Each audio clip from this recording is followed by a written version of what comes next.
In 2015, Suzuki reborn this GSX-R1000 from 2005-2008 lineup. What they did, they simply took the engine from that gen and put it into something new with less plastic and more electronics. Now we're in 2019, where you can get this power plant with this 2019 Suzuki GSX-S1000Z. Man, such a long name. Protector of the Seven Kingdoms, the mother of dragons, the Khaleesi of the Great Grass Sea, the Unburnt, the breaker of chains. Yeah, it does look like smaller 600cc because you don't see any screaming parts here. This specific trim Z doesn't tell you much until you start the engine and wake the beast up. Look, I don't see this bike winning any design competition, and most of the hyper naked bikes on the market, well, they fit in the same category: less plastic, more fun. It's very plain and beefy up front, and very simple when it comes to controls. After riding for quite some time, I can tell you for sure, it's got really good dash. Riding when it's dark or riding with the direct sunlight behind you, you don't have any problems to see your speedo or RPMs. I would definitely suggest to do a better fuel indicator, just simply because a few times I found myself running out of fuel. What I truly like about specifically GSX-S, this is the lineup where you don't have to have a master's degree in some electronics or engineering, where you can simply do the stuff. You can change your traction control, you can change some information on your dash. You don't have to go through 10 different menus. You can do it on the go. I do like how the tail looks like, and I do like the stylish exhaust. Well, actually, I do like a lot of things about this bike, so shall we?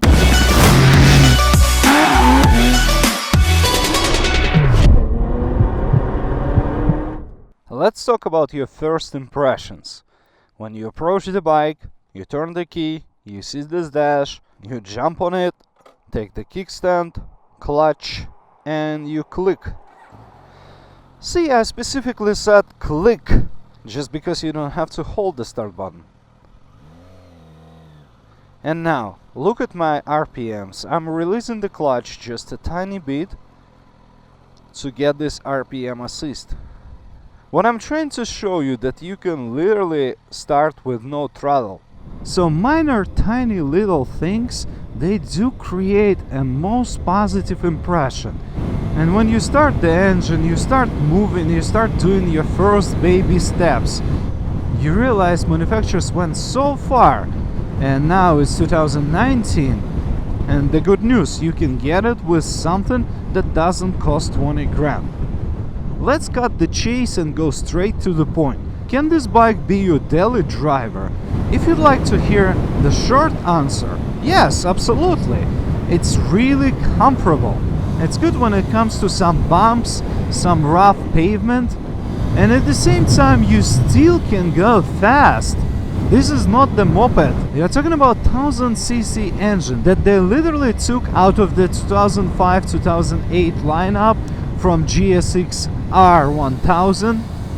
And those engines like to rev. They like to rev and go fast.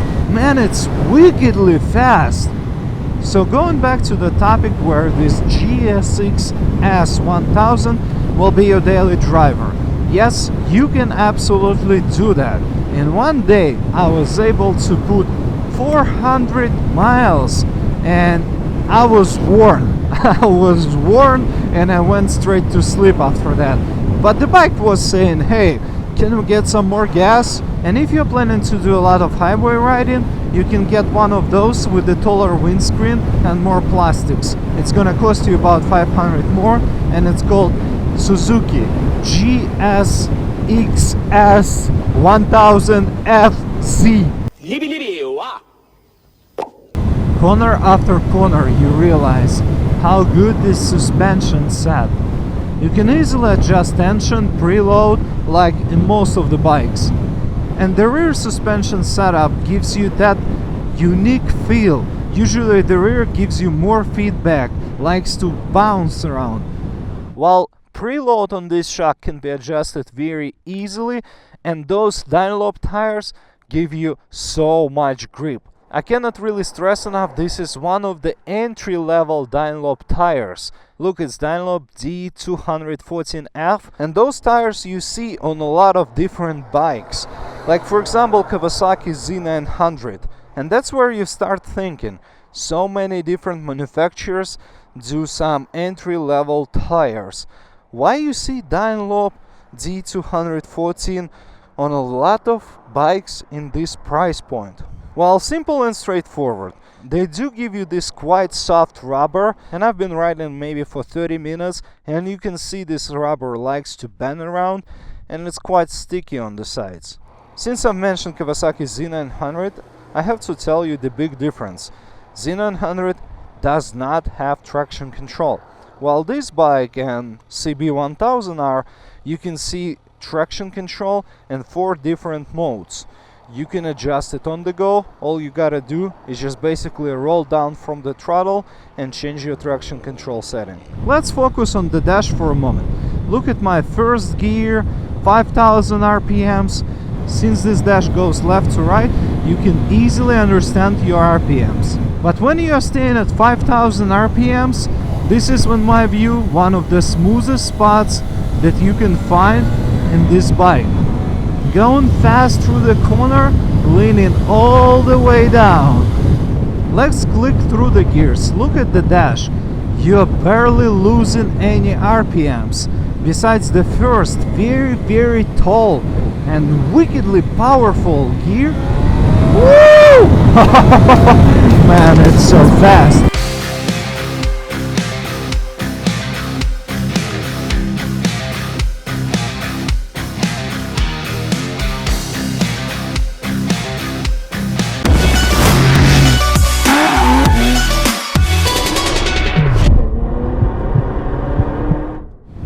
You're barely changing any RPMs clicking through the gears. But I said about those 5000 RPMs for a reason. When you go to the corner, you'd like to have this balance. You'd like to be smooth, you'd like to be progressive, you'd like to still have power to go through the corner. But when you exit in the corner, when you finish up your turn, man, it's got so much power waiting for you. So the main difference between 2005-2008 Suzuki GSX-R1000 is traction control and more electronics. You have ABS with Brembo brakes up front, and those Brembo brakes means business. Sometimes you open the door, sit down in some luxury vehicle, and you see some fancy logo on the speakers. And yes, sometimes those speakers would not sound the way that you would expect it. Well, here, let me show you. 60 miles an hour, you're going through a small corner, and for example, you need to brake.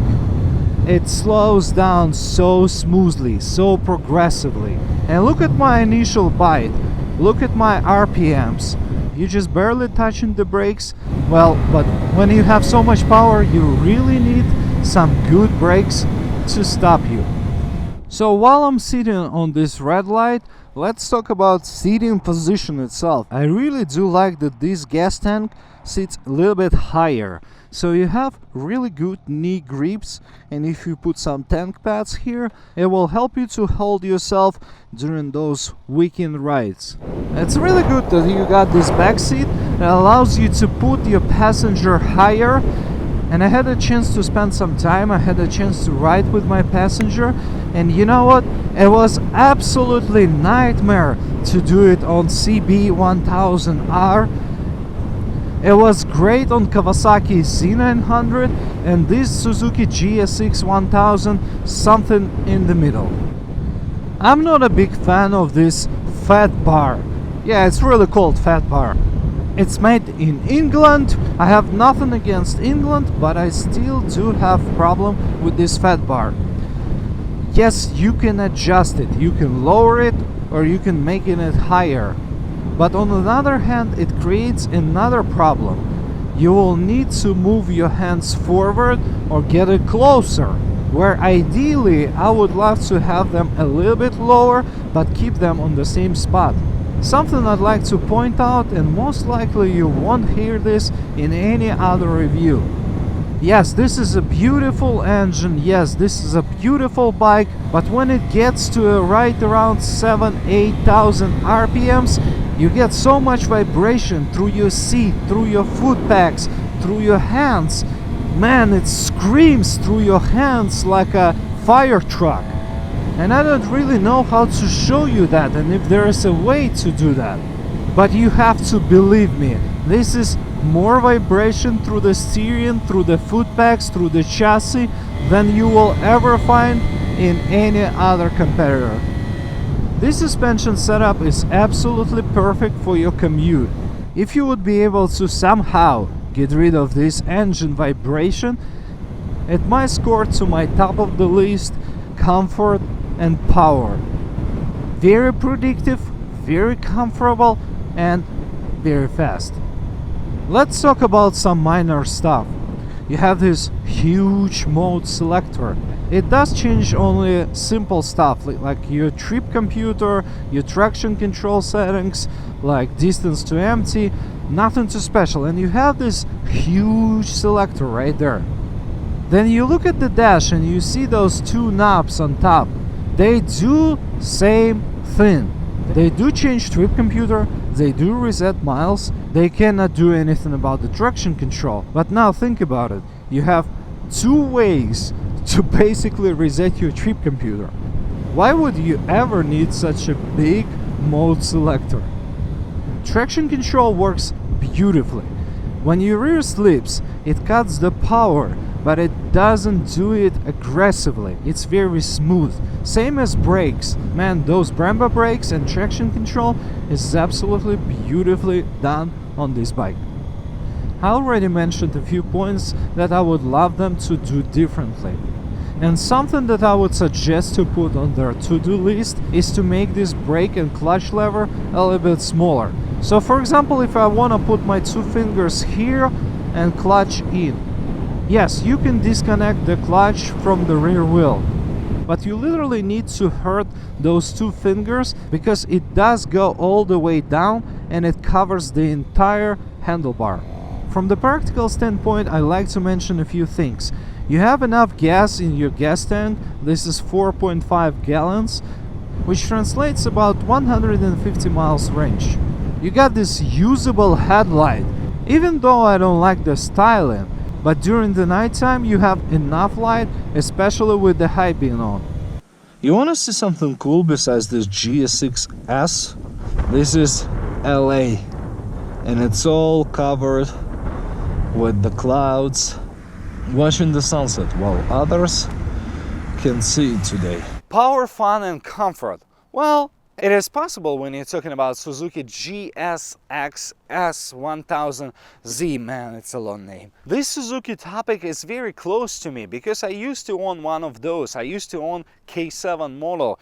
It did treat me well with everything, but comfort. The other day I was riding this motorcycle and I had this thing in my mind. What other bike I rode for more than 400 miles in one single day? And that's exactly when you realize that Suzuki isn't trying to be flashy or bring you super exciting stuff. They simply want you to enjoy something that is not broken. It's got power, comfort, best of both worlds. Something that you usually don't see in one motorcycle.